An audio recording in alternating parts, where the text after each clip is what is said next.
Joe meets Pep at his house, and Emil shows up. He's greeted by a female officer, and Pep is dressed as McGruff the crime dog. Then their car explodes.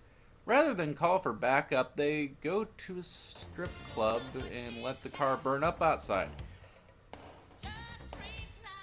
The only redeeming thing in this video is this chick, and she's kind of dumpy. She shoves her poop hole in his face. But I poop from there. Strebeck says that he has an idea where they can get their chemical mixing plant and borrows $20 from Joe. And Joe shows up outside where they're gonna bust this lab, and he's assaulted by another mixed race punk 80s gang. Are you threatening me? Are you threatening me? Wow, I spared no time looking for a quality clip of that. I love how the Asian guy is a nunchuck master.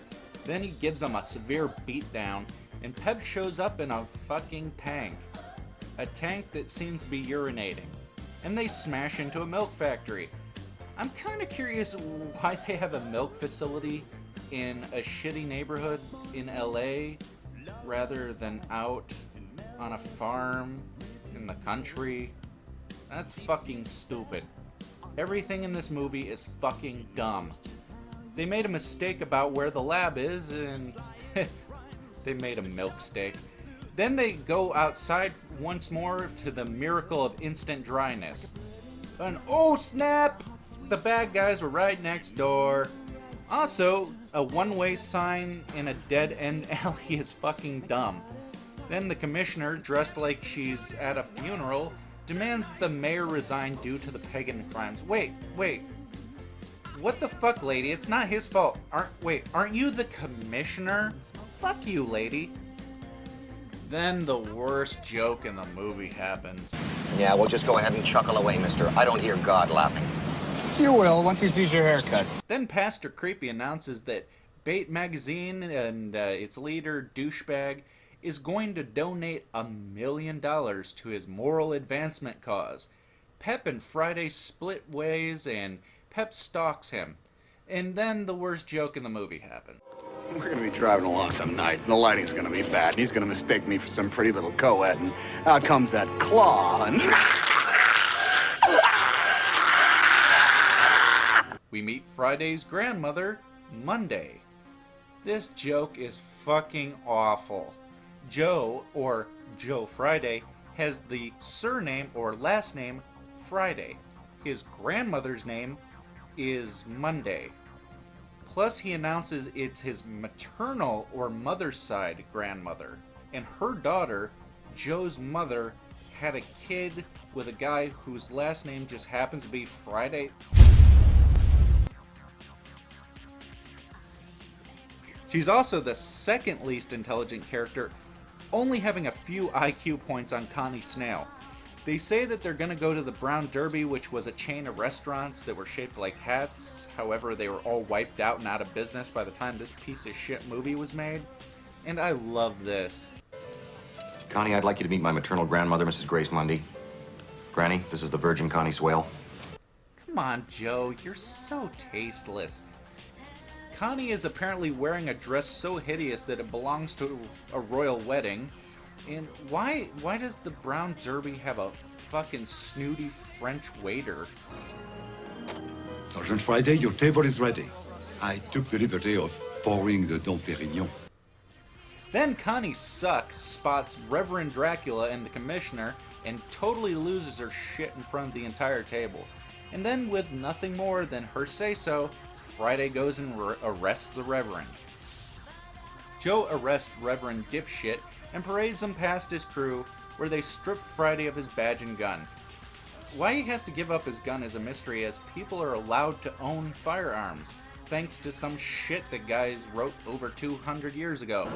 Yankee Doodle came to town a-riding on a pony, stuck a feather in his cap and called it macaroni. Granny doesn't seem to give a shit and asks for chili dogs, rather than finish this expensive dinner that they had inside. Look at this shitty fucking editing here too. Watch. Happy to sad. happy to sad. It's almost like they filmed this part before they filmed this part. It's like they filmed the first one and then they're like, wait, how about we just have her ask for a chili dog? It's almost like they were scripting at the last moment. Whatever, this movie sucks balls. So Pep takes off with Dan Aykroyd's grandmother to leave him with Connie's shithead. Then the worst joke, I'm glad, Connie. Now fasten your seatbelt. I can still effect a citizen's arrest, and I wouldn't want to ruin a wonderful evening by bringing you in on a misdemeanor charge. That was a joke. Now, I'm going to pause for a moment while I express my feelings about something quite breathtaking and wonderful. And that is the City of Crime rap video performed by Tom Hanks and Dan Aykroyd, where they rap. But not any type of rap, late 1980s white guy rap. To fully enjoy this, you need to understand it in the historical context. In the late 1980s, MTV, or music television, showed these things called music videos. They were a visual way to enjoy music. This was long before MTV was the showcase of the world's worst people. Oftentimes, when trying to push a movie, they'd have a song video tie-in. This was one of those visual maneuvers right here. And it might not be as as embarrassing as Bat Dance.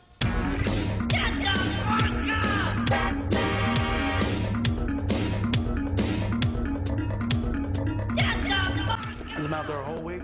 Not once the guy ever once play fucking Bat Dance.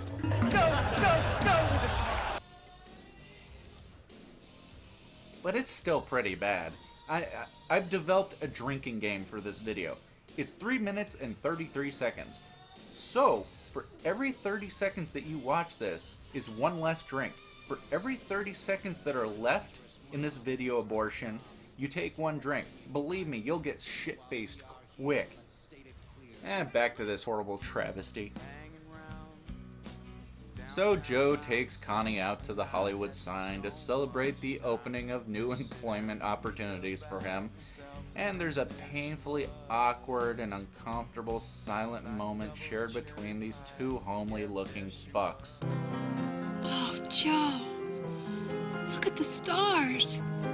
Dozens of them. They almost kiss before Emil Muzz cock blocks Connie. I mean, Friday. Whatever, they both have dicks. She yells, "Earthquake! It's the big one!" after seeing the giant fucking dude lifting the car. Oh, this fucking movie sucks. And people wonder why it is I want to fucking throw bleach in this woman's eyes. So Pep is still plugging this lady cop's lady bits, and he realizes he's out of rubbers. So instead he calls Mayor McCheese to see where his partner is. He finds out that Friday and Connie are missing. Whatever. Jerry Caesar, the guy who owns the porno rag, drives out to the graveyard in the world's tackiest car. He meets Reverend Ticklepants. To save you on the dry, red, chapped irritation of this scene, here's the basic outline. Both of these schmucks work together to control the city, but in order to do that, they need to get rid of the mayor. So the plan is to have the mayor get shit-faced and embarrass himself, yada yada yada. This dumb post-menopausal skank comes out from behind a tombstone, which is a wonderful cover, considering it covers up her eye-attracting, very noticeable red zoot suit. Pep figures out the clue without any help of the mystery machine and pulls out a gun on Emil Muzz. He gets the info about where Joe Friday is, which is at an observatory. Since they actually never named this in the movie, this is the Griffith Observatory. So he takes Connie as a hostage, probably unaware of how completely fucking stupid she is, or annoying, or how she's wearing a dress that would make a Disney princess go, "Ooh, what the fuck is that?" Hank smacks dude in the mouth with a fucking telescope and they haul ass while getting shot at by people who have the worst aim since Die Hard. Not that Friday is much better. They escape on his motorcycle and the guys pile into the car like day laborers after them. And so Reverend Poke and Stroke shows up at the event and Tom Hanks tells Aykroyd that he needs to sit this one out because he's no longer a cop.